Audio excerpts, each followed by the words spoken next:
Welcome to the chip market. Today, we're diving deep into one of the biggest stories shaping our world, the Great Silicon Divide. You see, the tech standoff between the US and China, it's not just politics anymore. It is fundamentally redrawing the map of the entire global chip industry. And for investors like us, well, understanding this new landscape isn't just important, it's absolutely critical. So let's just cut right to the chase, because this is the new reality. The era of one big, happy, super efficient global supply chain, it's over. Done. What's taking its place is something totally new. Two competing, mostly separate ecosystems. And this is a seismic shift that's creating both massive risks and some pretty incredible opportunities. So in this breakdown, we're going to walk you through the front lines. We'll start with how chips became the new oil, a tool of geopolitical power. Then we'll get into America's strategy to contain China and China's own powerful countermoves. From there, we'll map out the two new supply chains, zero in on the massive risk that is Taiwan, and finally, wrap it all up with what it actually means for your portfolio. Okay, so how in the world did we get here? For decades, let's be honest, semiconductors were just seen as, well, components. Complicated parts, sure, but just parts.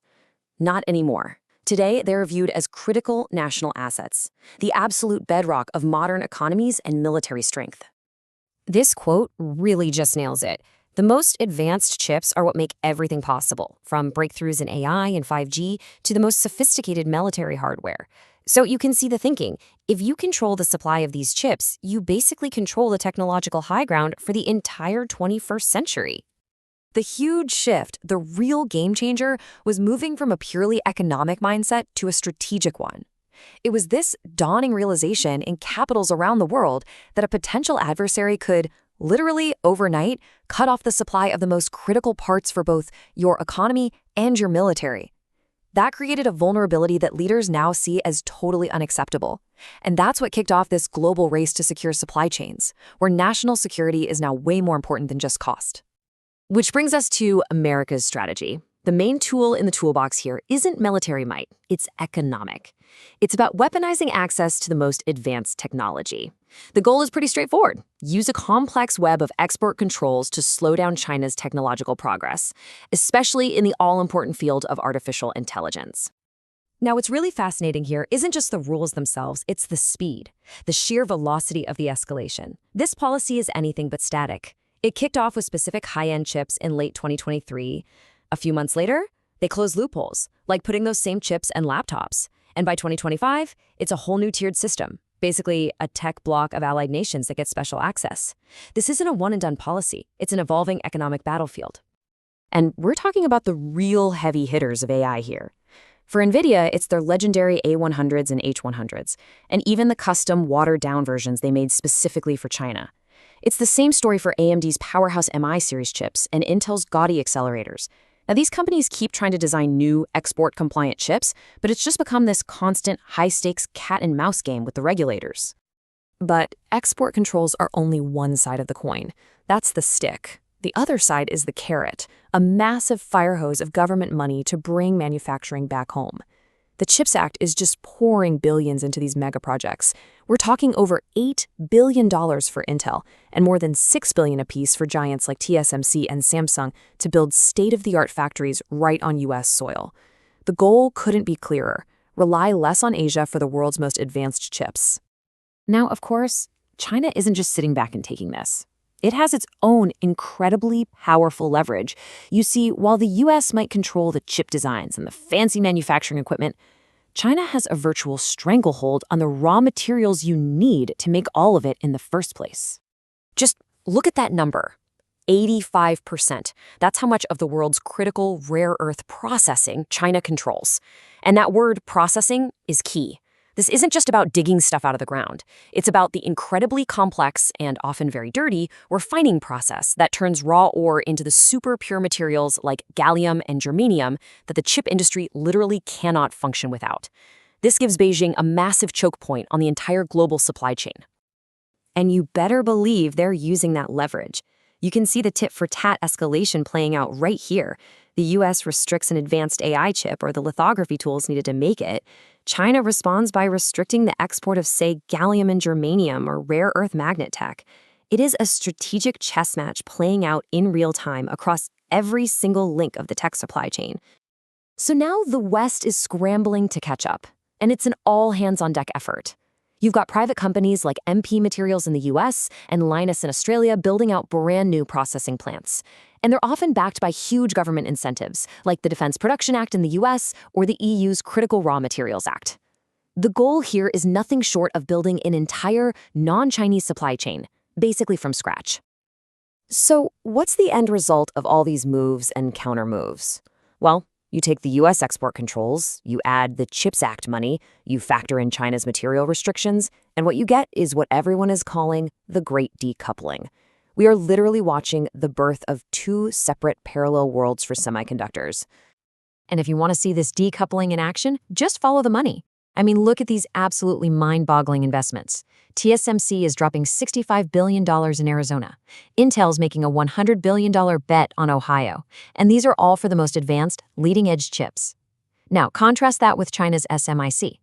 They're locked out of the best equipment, so they're doubling down on older, mature nodes for their domestic market. The money is literally splitting along geopolitical lines. But hold on, a complete and total split is incredibly hard to do, for now, anyway. There are still a few critical links that bind these two worlds together.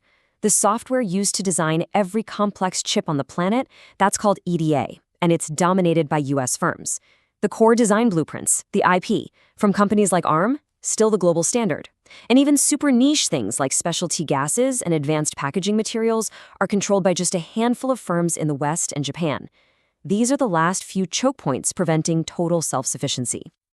And speaking of choke points, that brings us to the biggest one of all, the one geopolitical flashpoint at the absolute center of this entire story, Taiwan. 90%. Let that sink in for a second. 90% of the world's most advanced logic chips, we're talking the brains behind every AI model, every supercomputer, every modern jet fighter, are made in one place. It is the single greatest concentration of critical manufacturing the world has ever known. And any disruption there, well, it wouldn't just be a problem, it would be catastrophic for the entire global economy. Now, this incredible concentration gave birth to a famous theory called the silicon shield. The idea was simple. Taiwan is so indispensable to everyone, including China's own tech sector, that this web of mutual dependence would prevent a military conflict. Nobody would risk blowing up the global economy. But as tensions keep rising and as other countries start building their own fabs, the big question is that shield starting to crack? And this right here is the amazing technology at the very heart of that shield. You've got TSMC on track for its 2nm node in 2025, which is incredible. But what's really exciting is that for the first time in years, they have a real challenger. Intel's 18A node is using two brand new game-changing technologies, RibbonFET and PowerVia. It's a whole new way to build transistors and deliver power to them. And if Intel can pull it off, they have a real shot at taking back the crown. This is the race that will decide who powers the next decade of everything. All right, let's bring this all home. As an investor, what do you do with all this? In this new bipolar world, how should we be thinking about the market? Where exactly does the risk stop and the opportunity start? Okay, here are the key things you need to remember. First, building chips at home is expensive. A new fab in the US costs 3 to 5 times more than one in Taiwan, which means you should expect government subsidies to keep flowing. Second, the bottlenecks are shifting. You need to pay close attention to materials and advanced packaging. Companies like MP Materials and Amcor are becoming hugely strategic. Third, don't write China off. They are crushing it in mature nodes, and their homegrown AI chips could easily dominate their own market by 2027. And finally, get used to uncertainty. Regulatory risk is the new normal. And all of this really boils down to one fundamental question for the next decade of tech. For 50 years, this entire industry ran on a single mantra: cost efficiency above all else. But in this new era, is supply chain resilience actually more valuable? That is the multi-trillion-dollar question that companies and entire countries are trying to answer right now. All right, that was our deep dive into the Great Silicon Divide. If you found this analysis useful, do us a favor and hit that like button, leave a comment, and make sure you're subscribed to the chip market for more insights like this. Until next time, invest smarter in the world of chips.